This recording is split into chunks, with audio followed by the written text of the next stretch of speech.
पिछले वीडियो में हमने रासायनिक अभिक्रिया कैसे होता है और किसको कहते हैं इसके बारे में पढ़ा था। आज हम लोग पढ़ेंगे कि रासायनिक अभिक्रियाओं का विशेषता क्या है। यानी कहने का मतलब कि रासायनिक अभिक्रिया जो होता है तो उसका विशेषता क्या होगा। तो रासायनिक अभिक्रिया को विशेषता को समझने के पहले सबसे पहले हम लोग समझते हैं कि रासायनिक समीकरण क्या होता है। तो रासायनिक समीकरण में जो भाग लेते हैं उसको अभिकारक बोला जाता है और रासायनिक अभिक्रिया के फलस्वरूप जो पदार्थ बनते हैं उसको प्रतिफल बोलते हैं, है ना। तो इसको इस तरह से लिखा जा सकता है कि ये हो जाएगा अभिकारक और ये हो जाएगा प्रतिफल। यानी कि रासायनिक अभिक्रिया में जो पदार्थ भाग लेते हैं उनको बाएं तरफ रखा जाता है जिसको बोला जाता है अभिकारक, और जो पदार्थ बनते हैं उनको प्रतिफल बोला जाता है जो दाएं तरफ रखा जाता है। उनके बीच में तीर से सूचित किया जाता है। और रासायनिक अभिक्रिया में जो एक से ज़्यादा अभिकारक होंगे तो उनको प्लस के चिन्ह से दर्शाया जाता है। जैसे यहाँ पे है जिंक और सल्फ्यूरिक अम्ल है तो दो गो है, तो यहाँ पे किससे सूचित कर रहे हैं हम लोग, प्लस से।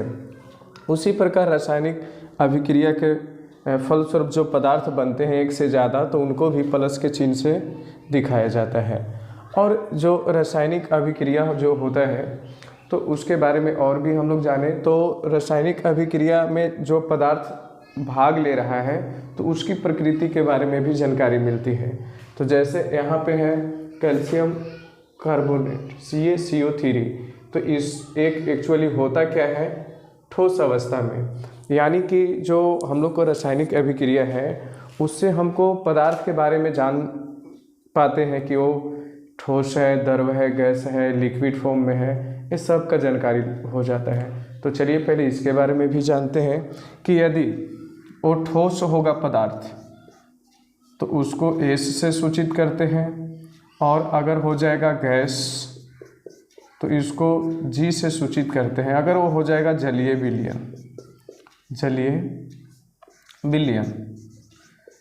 विलयन हो जाएगा वो पदार्थ, उसको AQ से सूचित करते हैं, AQ, है ना। अगर वो द्रव के रूप में हो जाएगा तो उसको L से सूचित करते हैं, तो ये हो जाएगा। जैसे यहाँ पे है Zn, तो जिंक किस रूप में होता है, सॉलिड के रूप में।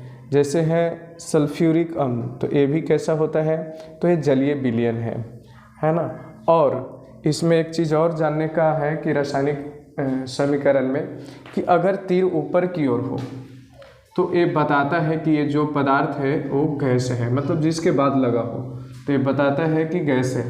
और अगर तीर ये नीचे की ओर हो, जैसे यहाँ पे है, फिर से बना देते हैं, यहाँ पे ये तीर है, यानी कि इसका कहने का मतलब होता है कि अवक्षेप।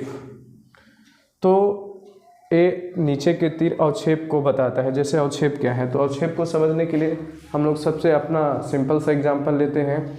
जैसे दूध में पनीर का पानी डालते हैं या विनेगर डालते हैं तो फट जाता है और ठोस के रूप में प्राप्त होता है।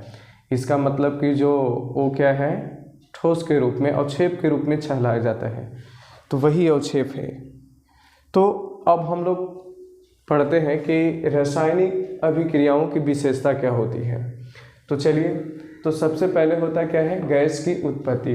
तो जो रासायनिक अभिक्रिया में पदार्थ भाग लेते हैं और जो पदार्थ बनते हैं तो उनको बारे में बताता है कि गैस की उत्पत्ति हो रही है कि नहीं।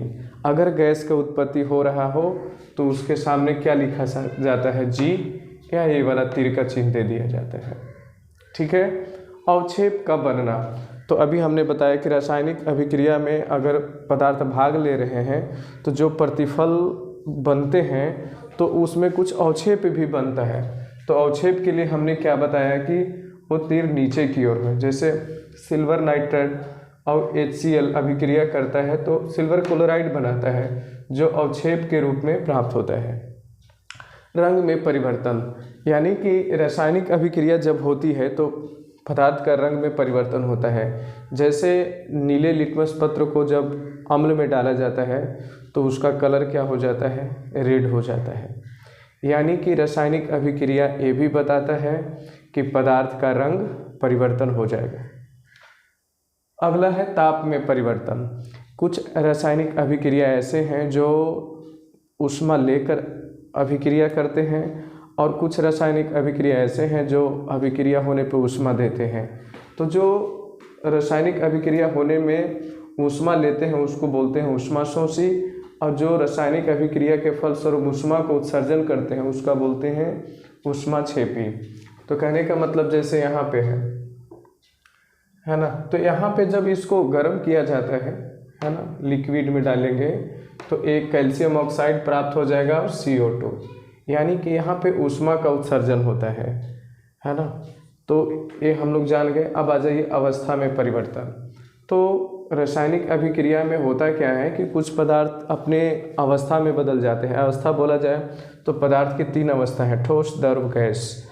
जैसे एग्जाम्पल के तौर पे ले लेते हैं हम लोग, तो जैसे मोमबत्ती है, तो मोमबत्ती को जब अभिक्रिया होता है यानी कि जलता है तो सबसे पहले वो द्रव में बदलता है। यानी कि पहले कैसा था, ठोस, और उसके बाद जब अभिक्रिया होने लगा तो ठोस से द्रव में बदल गया, यानी कि पदार्थ का अवस्था में परिवर्तन होता है। तो ये हम लोग जान गए कितने, 5 विशेषता रासायनिक अभिक्रिया का। तो आगे हम लोग जानेंगे कि रासायनिक अभिक्रिया को कैसे संतुलित किया जाता है। धन्यवाद।